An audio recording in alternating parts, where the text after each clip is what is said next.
Good evening. Good evening. Thank you, Harvey. Welcome, everyone, to the fourth in a series of public hearings. Before we begin, I'd like to clarify the unusual circumstances we find ourselves in. As many of you are probably aware, the portions of the law governing rent stabilization, the Emergency Tenant Protection Act of 1974, expired earlier this week in Albany. However, based upon public statements of elected officials, it is our understanding that it is highly likely that the laws will be reinstated retroactively in a similar form in the very near future. Again, it's our understanding that the law will be reinstated. As a result, we want to hear from you. So we're holding this public hearing in anticipation that the law will be reinstated so that those of you who have prepared testimony, those of you who would like to comment upon the proposed guidelines have an opportunity to do so. Please keep in mind in giving your testimony, this board has only one power of decision, and only if Albany reinstates that law. We have no ability to affect what's happening in Albany at all. So again, we are here because we want to hear your testimony, we want to hear about your experiences. We don't have any effect upon what's happening in Albany, but it is our understanding that the law will be reinstated, and therefore the rent stabilization laws will remain in effect. And that's why we decided to hold the public hearing today, even though the law has expired. Because this is crucially important for everyone in the audience to hear, I'd like to invite our interpreter, Patricia Gonzalez, to explain all this in Spanish.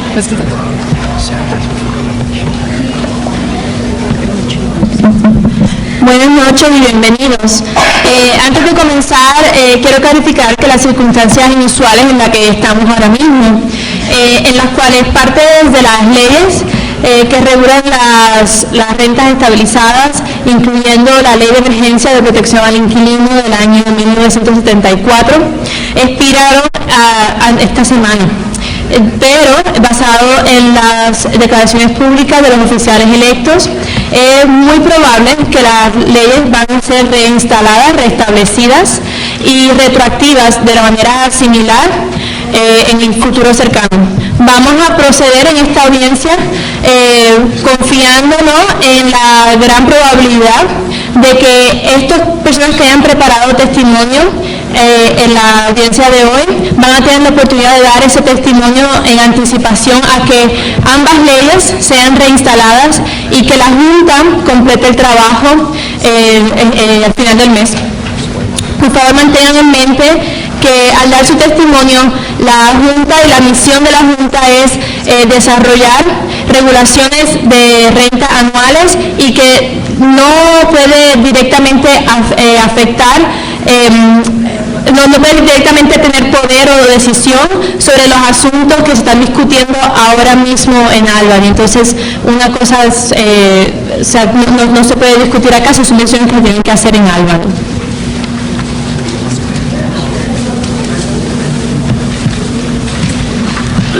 Thank you, Patricia. Again, welcome everyone, and I see more people streaming in.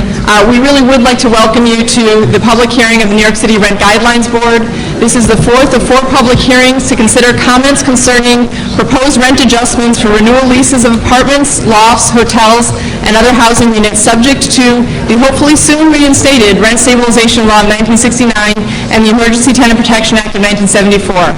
These adjustments will affect renewal leases commencing between October 1st, 2015 through September 30th, 2016. Before we begin roll call, and particularly since this is the final public hearing, I'd like to recognize the efforts of the Rent Guidelines Board staff. The staff of the Rent Guidelines Board works extraordinarily hard during the year to analyze the data that they provide that we consider when we're considering the decision that we have to make, and they also work tirelessly to create opportunities for public hearings. Again, it is a small group of people. They work unbelievably hard, and their goal is to create an atmosphere in which the data is excellent, presented in a way that is clear and honest, and gives us the ability to make an incredibly important decision, and they do their best to create a forum for members of the public who we value so much to testify for us. So I'd like to recognize and thank Danielle Berger, Brian Hoberman, Leon Klein, and Andrew McLaughlin. Please join me in giving them a hand.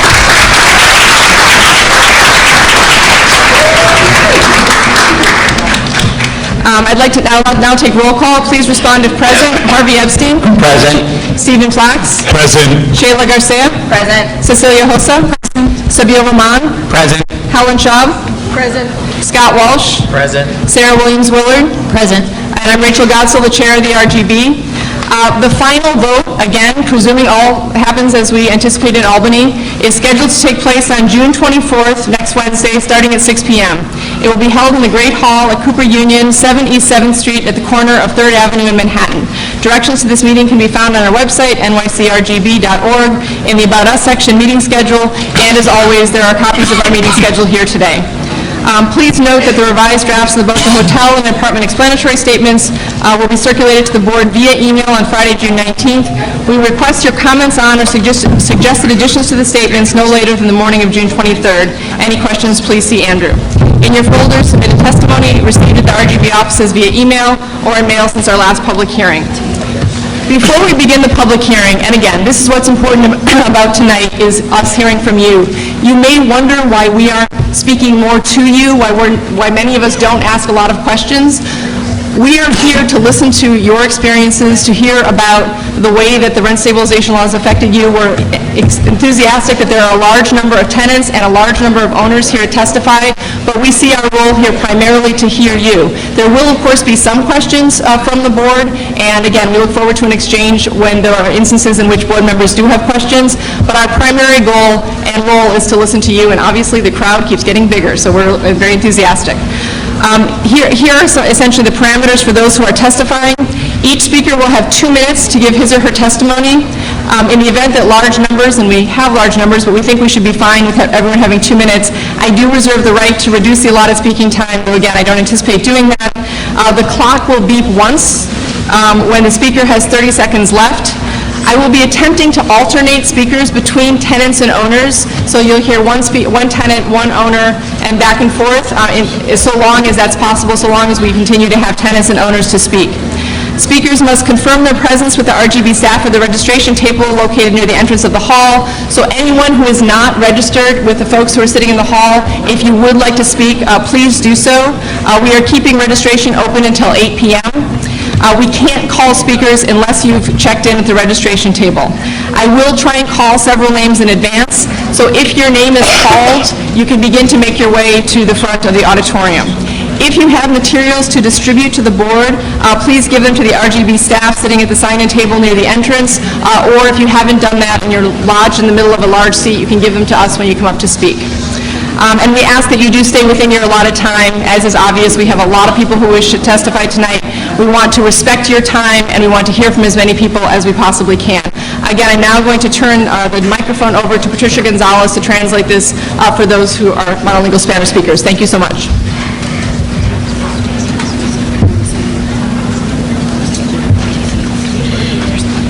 Varios de los puntos que se hicieron fue que el voto final está pautado para llevarse a cabo el junio 24, que es el próximo miércoles, comenzando a las 6 de la tarde. Se va a hacer en el Gran Salón de Cooper Union, en la calle 7 del este, 7 de la calle 7 este de la calle 7, en la esquina de la Tercera Avenida en Manhattan. Las direcciones para esta reunión se pueden encontrar en la página web nycrgb.org. Está en la sección de Sobre Nosotros, About Us en inglés, y donde dice la programación de reuniones. Y ahí, como siempre, también se encuentran las copias de nuestras reuniones, igual que la reunión de hoy. Antes de comenzar la audiencia, quiero leer algunas de las reglas y parámetros para las personas que están testificando ante la Junta el día de hoy. Cada orador va a tener 2 minutos para dar su testimonio. En caso de que haya un gran número de personas que quieran hablar, la Junta se reserva el derecho de reducir el tiempo adjudicado. El reloj va a sonar una vez el orador o la oradora le queden 30 segundos. Voy a tratar de alternar oradores entre inquilinos y dueños, pero esto no siempre va a ser posible. Los oradores deben confirmar su presencia con la Junta Reguladora de Alquiler en la mesa de registro localizada frente a la entrada del salón. y los oradores no se van a llamar si no se han registrado en esta mesa.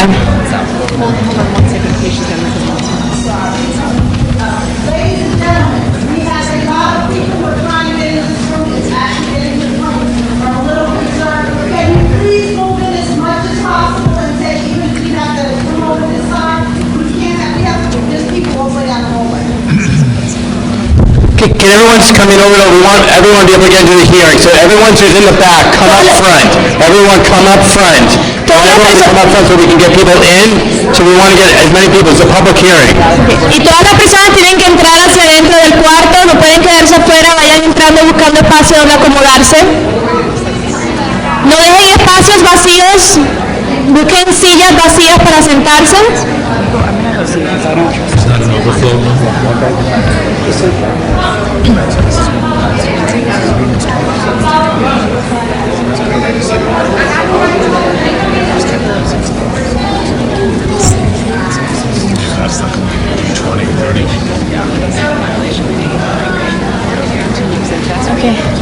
Y voy a terminar los puntos en los que la gente se va acomodando, pero voy a tratar de llamar varios nombres por avanzado. Si su nombre es llamado, es recomendable que usted se vaya moviendo hacia el frente del auditorio. Si usted tiene materiales para distribuir a la Junta, usted debe dárselo al personal de la Junta Reguladora de Alquiler, que está sentado en la mesa de registro en la entrada. Y por favor le pedimos que trate de quedarse en su tiempo adjudicado para que podamos tener el mayor número de oradores. Muchas gracias.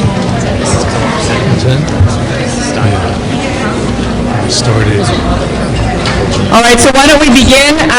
We are honored to have Diana Reyna, the Deputy Borough President, to begin.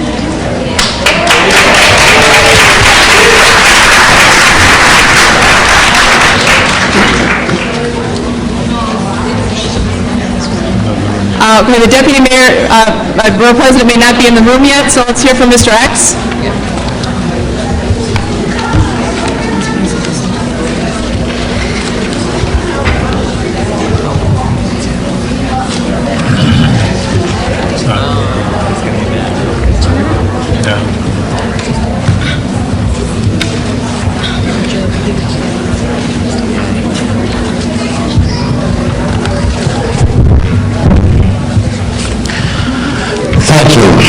That wasn't very swift.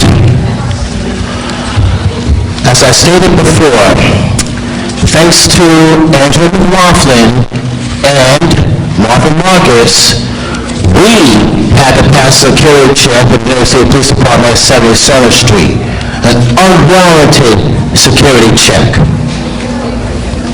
I anticipate that'll happen on June 24th. There's something else you need to know about Andrew. Although he's the executive director, Leon Klein has seniority over him.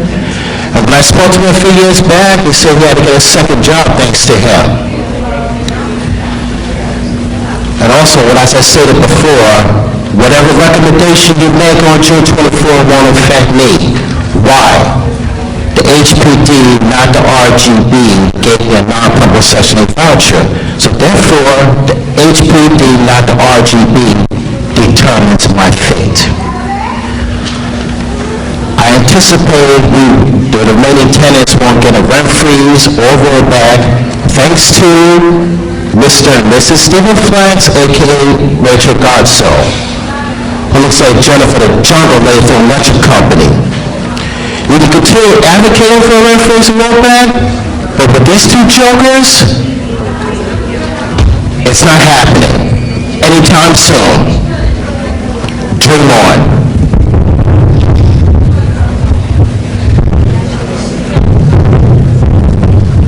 And by the way, you need to turn on these microphones before the public hearing starts, not after.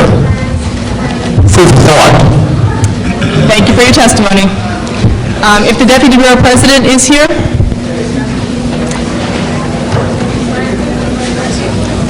So we'll hear from Chris Athanos.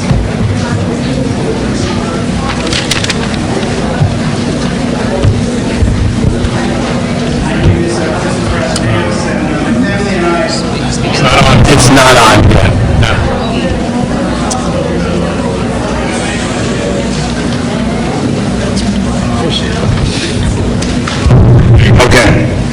So my name is Chris Athenaeus. My family and I own and operate several buildings in Brooklyn, doing much of the work ourselves.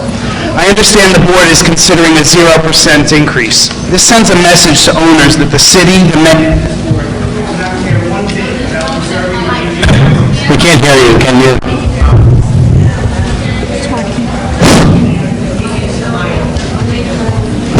Okay. This sends a message to owners that the city, the mayor, and the board do not care one bit about preserving our aging housing stock. There's no way I can maintain my 3 brownstones 1850 with this zero.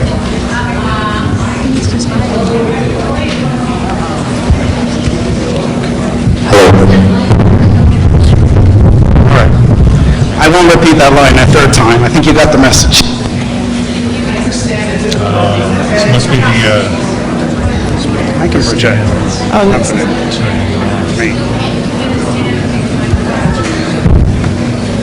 I understand the difficulties the tenants face with stagnant income. I get that.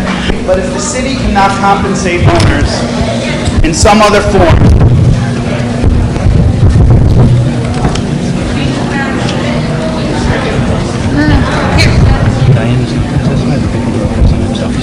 Great, okay, so it's- please don't on the right side.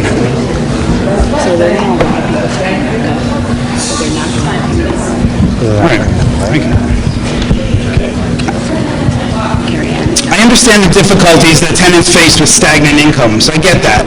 But if the city cannot compensate owners in some other form, whether it be a freeze on real estate taxes and water and sewer rates, or a moratorium on new mandates, you'll drive us out of business, while simultaneously putting the quality of our housing stock into a spiral. To illustrate how high costs are to run a small building, I'll give you an example of an 8-unit co-op building I manage in Prospect Heights. This building was completely rehabbed 30 years ago, and which has considerably less maintenance than my brownstones built in the late 1850s. This building has separate boilers and hot water heaters, so there's no fuel expense for the co-op. And to meet the rising costs of real estate taxes and water and sewer rates, we have had to increase maintenance on average 4.5% over the last 28 years, 6.5% over the last 13 years. Those numbers are staggering considering the fact that there's no fuel costs at all. And by the way, there's no underlying mortgage, zero mortgage. The maintenance is increased annually just to cover the rising maintenance and operating costs, primarily which are real estate taxes and water and sewer. Add to that example an old building which has galvanized pipes, yellow brass, lead water mains, number 6 oil, old brick chimneys, lead paint on the walls, and so on. You get the picture. We all have to recognize that to maintain a healthy housing stock, we have to fund it. It is startling that the mayor and tenants are begging the state to pump hundreds of millions of dollars into NYCHA buildings, all to benefit the tenants who absolutely deserve to live in quality housing. Yet today, this board is considering a 0% increase. I urge you to reconsider and balance the needs of tenants and the aging housing stock. Thank you. Thank you. James Jones? Mr. Jones? Can we just put this underneath? Can this go through? Can this go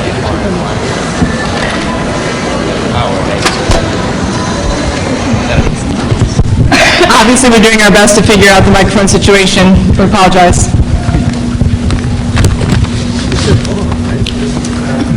there are 30 professional units at this location. Corporation Counsel, 100 Church, condemned or severed Negro developer away from property due to $200,000 being pocketed or embezzled, abscond with city money. Napoleon Bonaparte, Empire of France, etc., considered himself the second coming of Jesus Christ. England, nation of England, had issues with whether Napoleon Bonaparte was the second Jesus Christ or Christ. The entire American Midwest was claimed by nation of France, sold to the United States by France under Napoleon Bonaparte. $15 million in 1800 money, different. $15 million today money, different. California joined the United States under different circumstances than 60 Democratic parties. The nation of Australia was founded by released convicts, jailbirds from England, Europe, according to many reports. People on the Mayflower crossing the Atlantic Ocean were released convicts, jailbirds. Several reports showed that people on the Mayflower ship crossing were not high society Europeans. These people were released convicts, owed money back in England. Some of the American Red Nation Indians were angry with these Europeans from Mayflower, etc. Red Indians began attacking, massacred the white people wagon from the Mayflower. White people invented the Gatling gun to stop the Indian massacre of the white wagon. King Henry Tudor of England ordered all money being sent to Rome stopped and kept in England, etc. Thank you, Mr. Jones. Andrew Latsko, and then Sarita Morales, Debbie Weinstein, and Carmen Torres. And it appears that the microphone is working. Let's hope. Good afternoon, members of the RGB board. My name is Andrew Latsko, and I manage approximately 90 one-bedrooms and studios in the Bay Ridge and Park Slope section of Brooklyn. Excuse me. I just wanted to say that I know there's a lot of people here who live through a lot of hardship. They have a lot of lousy situations with management, landlords, etc., where they live, which motivates them to come out today. But just keep in mind, for every person who comes here and tells you a story of hardship, a story of a slumlord, a story of a lousy landlord, you know, there's multiple of people who are served well where they live, taken care of, they have clean, safe, reasonably priced housing that would not motivate them to come here today. And the system is working. It's a two-way street. I have good tenants, and I take care of them, they take care of me. And basically what I wanted to say was the youngest building that I manage is about to be 90 years old. There is a lot of maintenance. I had to replace a water main, which was $5,500 last year. I had to run 32 dedicated lines for proper outlets, ground fault outlets in the bathroom of 32 different apartments, because it was the right thing to do. Fixing that water main the right way was the right thing to do. I had an apartment where a person let a bed bug situation get out of hand, and it affected 4 different apartments. I didn't know about it until I got out of control, and the other 10 started seeing bed bugs. It cost me almost $8,000 to remedy the problem, because it falls on me. It's a violation. I'm the operator of the building. I have to remedy that. And some of that was lost rent, some of that was the exterminator, some of it was just helping tenants with laundry expenses, and I even bought the woman who started the problem a new bed and a recliner. But basically, I'm the 3rd generation doing this, and I was always taught to do things the right way. And if we're not going to be able to get adequate increases, then you know what, you're going to start affecting the way we do things in managing this old housing stock that we manage on a daily basis. So that wasn't too concise, but thank you. Thank you. Sir, can I ask you a quick question? Mr. Latsko? Question. Mr. Latsko, quick question from the... Yeah.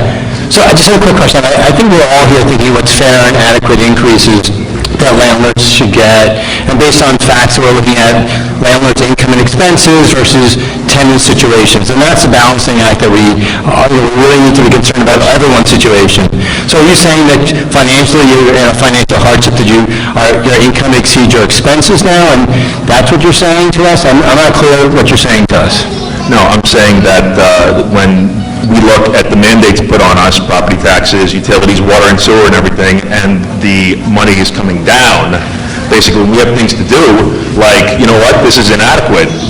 Tenants should have a proper outlet in the bathroom. You know what, next time something like that comes up, got to pull the oars in a little bit, because we all know, when has your Verizon bill gone down? When has your cable bill gone down? When has your utility rates? When has your electric for your apartment gone down? It doesn't happen, let's be honest. So as all those things continue to creep up, and with 1%, with 0% potentially, I mean, even last year it was 2.5%. Apply that to somebody who's paying $600 in an apartment for 40 years, it's nothing. Well, I guess in 45 years of tenants have paid increases every single year for 45 years. On an average, at least 3% a year. You're saying you've never had a year where your expenses didn't go up? In 45 years, you said you're third generation, you're saying in 45 years, you've never had a year where your expenses didn't go up? This year, oil rates are down by 22%. I don't use oil in any building, natural gas, and the rates are not as equivalent. Thank you. Actually, I'm sorry. I can't speak to 40 years of history, but I can speak to the last 15 years of history. And operating expenses have gone up, on average, every single year by 5.7%. What was that number? I think it's 5.7% on average every single year. Thank you.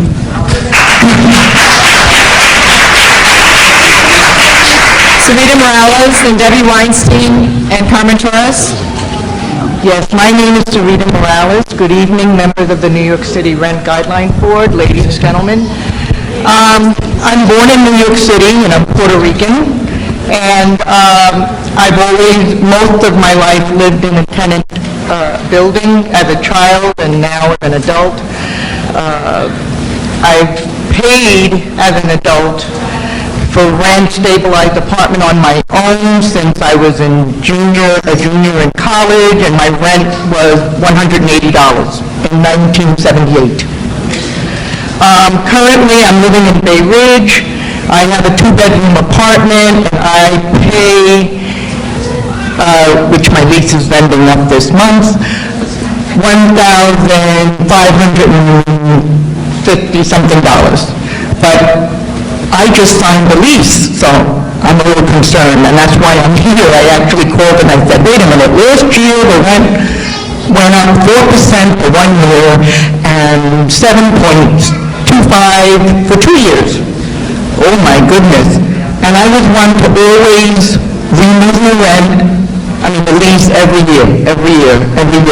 And this is my first year that I opted to sign for 2 years because I saw on the lease that was presented to me by my landlord, 1% for 1 year and 2.75 or something like that for 2 years.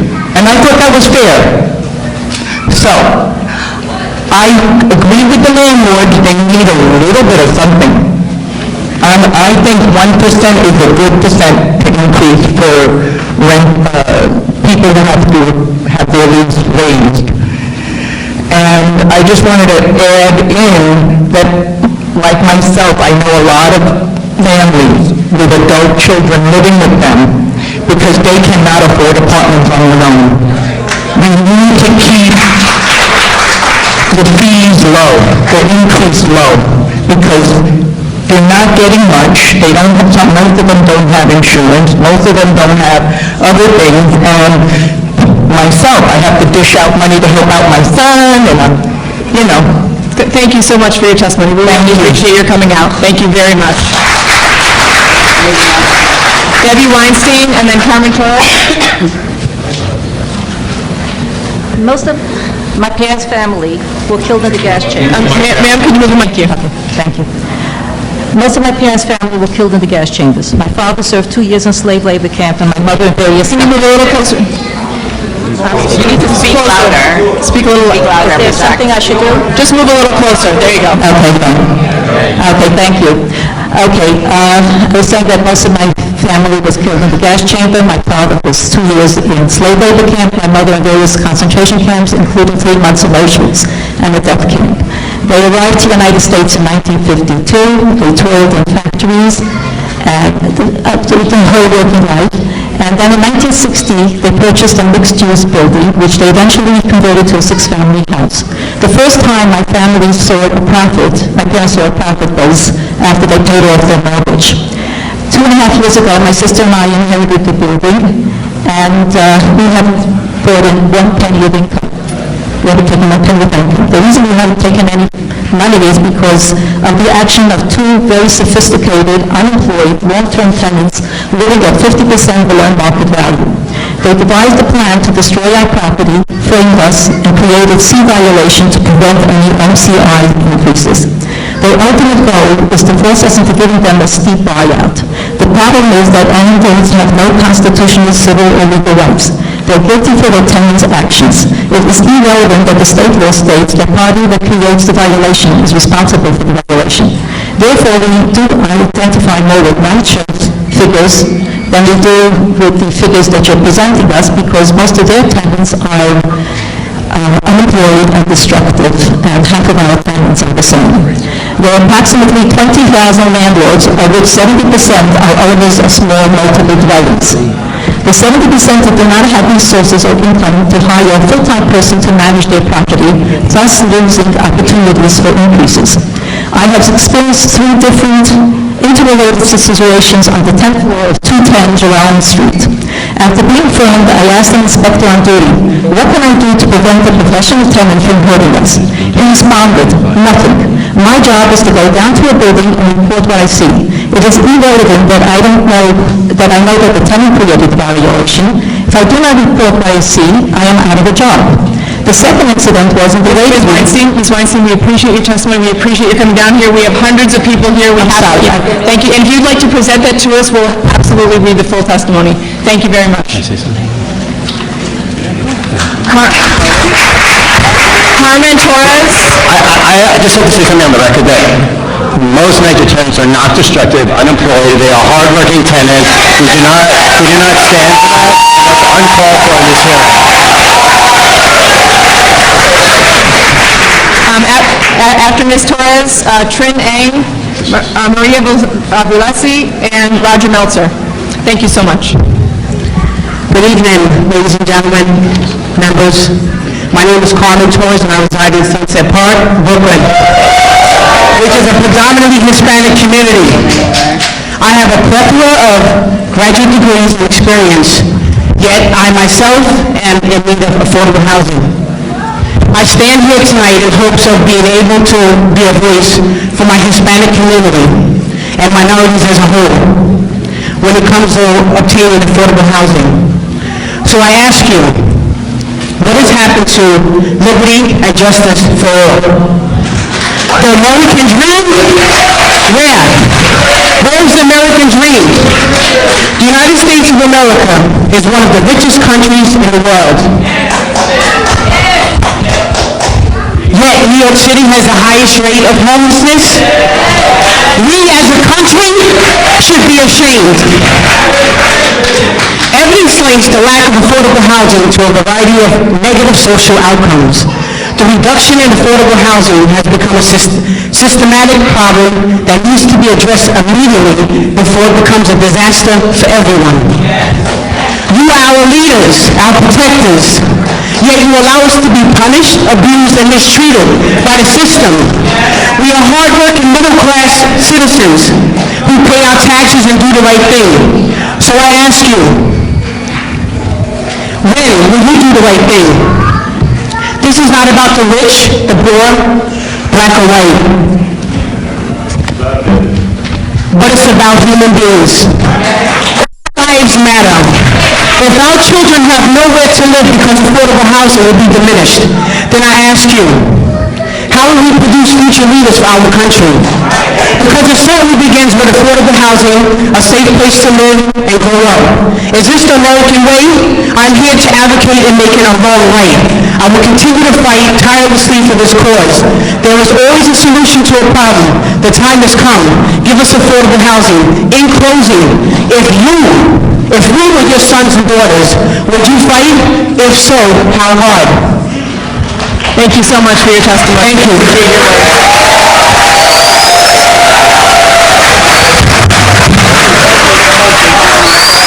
Trin Eng, Maria Vulesi, Roger Meltzer, and Olivia Cortez.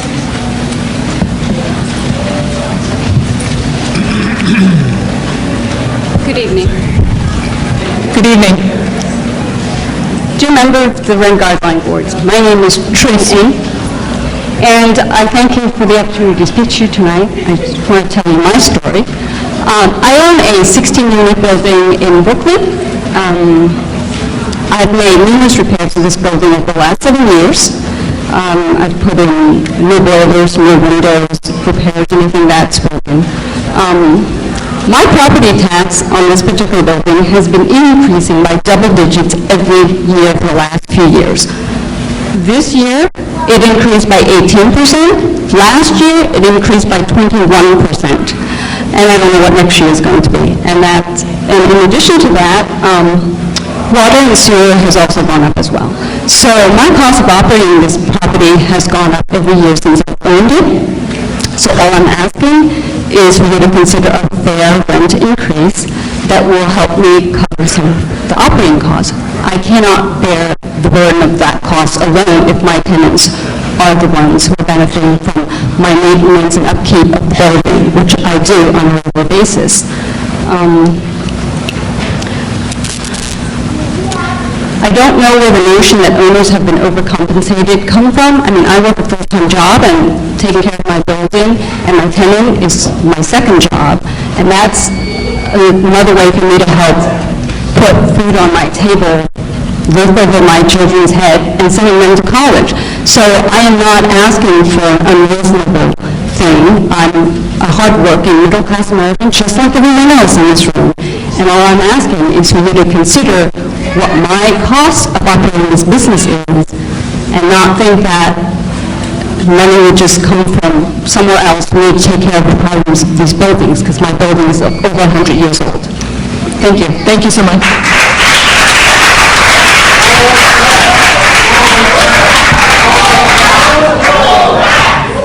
Let's listen to the testimony, please. Let's listen to the testimony, please. This testimony will be read in Spanish and consecutively read in English.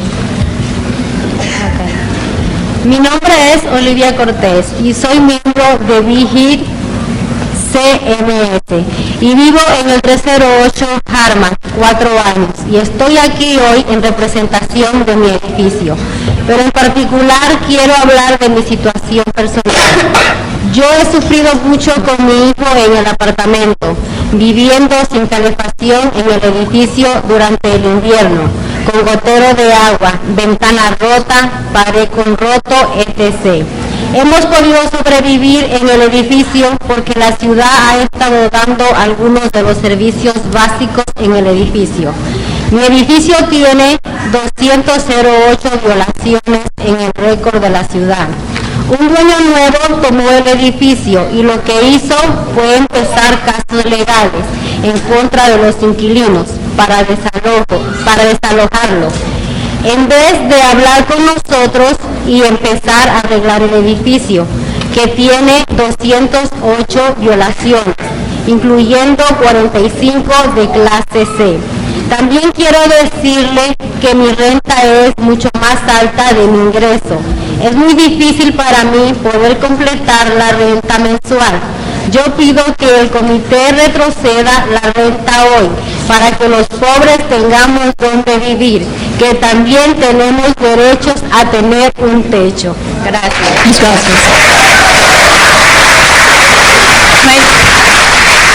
My name is Olivia Cortés and I'm a member of BHIP-CMS. I live on 308 Harmon for 4 years. I am here today in representation of my building, but in particular I want to talk about my personal situation.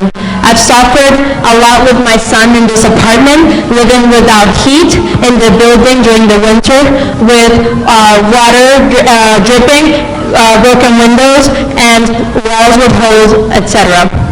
We've been able to survive in the building because the city has been providing some of the basic services for the building. My building has 208 violations with the city record. A new owner took over the building, and what he started doing was legal cases against the tenants to displace us instead of talking to us and start fixing the building that, again, has 208 violations, including 45 on C class. I also want to say that my rent is much higher than my income. It is very hard for me to complete my rent monthly. I ask the board to please roll back on rent today so us who are people have a place to live, because we also have a right to have a roof over our heads. Thank you. Thank you.